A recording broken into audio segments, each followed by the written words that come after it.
ए भाई मचल बा ए भाई मचल बा हाला देखो चारोर गाँव में आइल बाटे लइका चोर गेट खोली ह ना केहू करे कितना चोर गाँव में आइल बाटे लइका चोर भाई मचल बा हाला देखो चारोर गाँव में आइल बाटे लइका चोर डीजे नीरज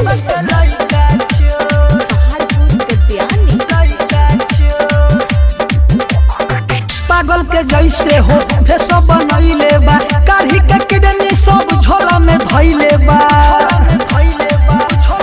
ए भाई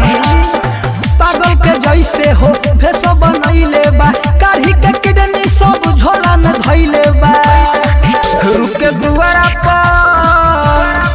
रुके दुआरा पर दिहन लागे गोर गाँव में आइल बाटे लइका चोर गेट खोली ह ना केहू करे कितना चोर गाँव में आइल बाटे लइका चोर गेट खोली ह ना केहू करी कितना चोर गाँव में आइल बाटे लइका चोर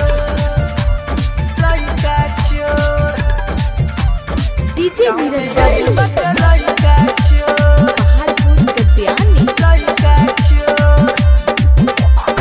बताई सही बा सबके बताव हो निखिल बा दर्द तू सबके समझाव हो ए भाई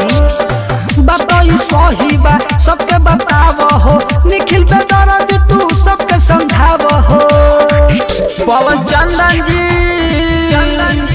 पवन चंदन जी पूरा मचा द शोर गाँव में आइल बाटे लइका चोर गेट खोली ह ना केहू करे कितना चोर गाँव में आइल बाटे लइका चोर गेट खोली ह ना केहू करी